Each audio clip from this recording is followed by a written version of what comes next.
You have to watch the opening statement of Natasha Hausdorff, an international lawyer debating Mehdi Hasan on the debate topic of is anti-Zionism anti-Semitism. This should be compulsory watching for anyone that wants to understand the conflict, because it is just so brilliant and insightful in arguing the key points about the whole Israel debate. I want you to watch what she says to Mehdi Hasan in her opening statement. Have a watch. Well, thank you and good evening. What a privilege it is to be here, stood on this stage on what I consider to be the most important topic of our age. I have to begin with a debating tip coming from a land with a culture of a rich history of debate. And that is that in debates, it is for the proposition to define the motion. And Douglas did that for you, loud and clear. Mehdi seems to think that he can redefine anti-Zionism without you noticing, but the proposition are not going to allow him to pull the wool over your eyes and conflate Zionism with politics. Who has the right to define Zionism? Well, apart from the proposition in this debate, because that's how the rules work. Would you ask a misogynist to define misogyny? You wouldn't ask a sex offender to define rape. You wouldn't ask the KKK to define anti-black racism. So why, when it comes to the Jews, would you let the anti-Zionists define anti-Zionism? No, ladies and gentlemen, no minority should have its identity dictated to it. And we have defined Zionism. It concerns the right of the Jewish people to self-determination in their ancient homeland. Zionism is not a political ideology. Zionism does not stipulate how the Jewish state should be governed, which is what a political ideology does. It simply says it should exist.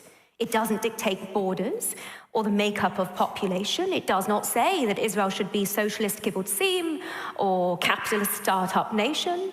Israel has exemplified both of those and everything in between.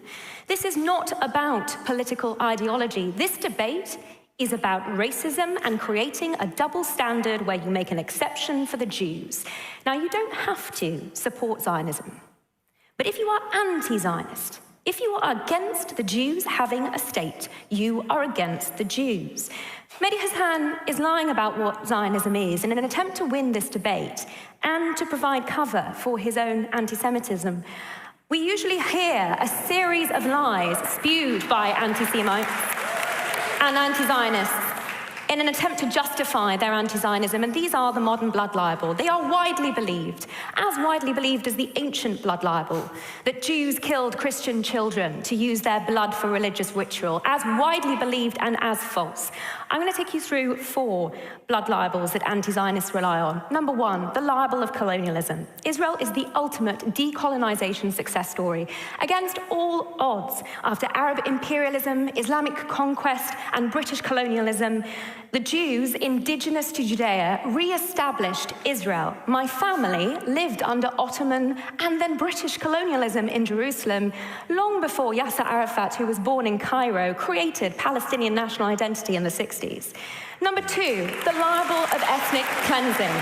In 1948, when 5 Arab armies and the local Arab population attacked the fledgling state of Israel with the stated intention of annihilating its people, 700,000 Arabs escaped the fighting. Those that remained became Israeli citizens. The Arab population of Israel has increased tenfold. This is ethnic cleansing? No.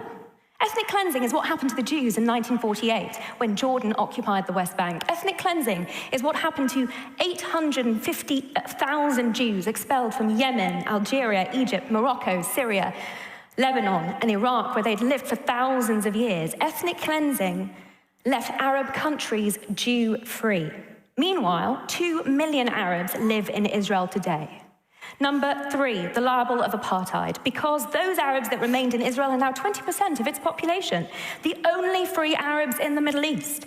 They are represented in every area of Israeli society as mayors, army officers, police commanders, members of parliament, and the Supreme Court. I served under Salim Gibran, who put both an Israeli prime minister and a president in jail. And those who propagate the lie of apartheid seek to conflate Arab citizens of Israel with Arabs living under the Palestinian Authority, who have an autonomy and should be voting for their leadership. But President Mahmoud Abbas is now in his 19th year of his 4-year term. Number 4, the libel of genocide, the reprehensible smear that maliciously accuses the Jews of perpetrating the very crimes committed against them.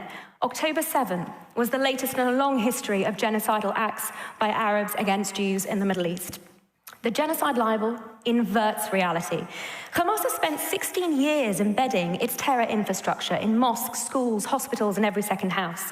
Its central military tactic is to use civilians as human shields. And in the face of these unprecedented challenges, the IDF has taken greater measures to prevent civilian casualties than any other army in history, far exceeding the requirements of international law. Genocide is the latest modern blood libel that anti-Semites use to justify their anti-Zionism, and it is central to Hamas's war strategy. Today, its only aim is to survive, and to achieve this with international pressure on the Jews to cease their self-defense. Voting for the opposition supports Hamas in this endeavor by legitimizing, aiding, and abetting their anti-Zionist aim to wipe out the Jews from the river to the sea. Don't stand with the terrorists and anti-Semites. Stand on the side of moral integrity. Stand with the proposition.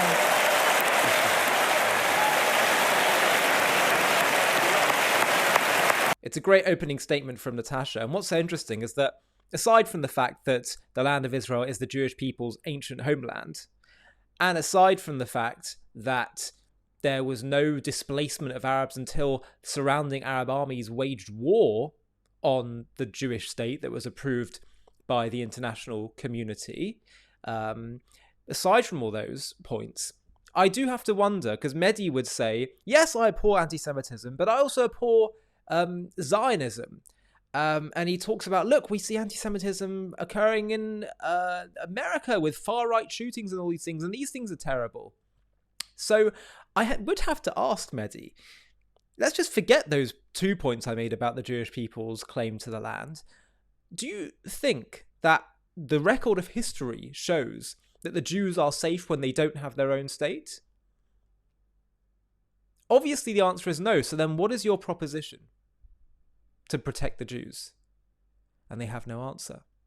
Saying that you can have, a one state for all that's not Jewish in the land of Israel, given the history of the Jews, not just treated in the diaspora of Europe, but in the Arab world.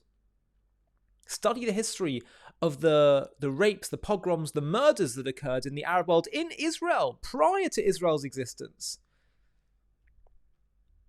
It is a farce to say, I am all in favour of the Jews and against anti-Semitism, but they can't have their own state in their historic homeland. It's a farce. If you say that, you really have no regard whatsoever for the Jewish people's well-being. Hi, thank you so much for watching. To watch another one, click here. To stay up to date with all our content, click here to subscribe. And if you're able to, you can help support JTV to grow and grow by clicking join below this video, where you can become a member and get perks including early access to videos and private live discussions with me. But most of all, you'll be partnering with us on our mission to change the world.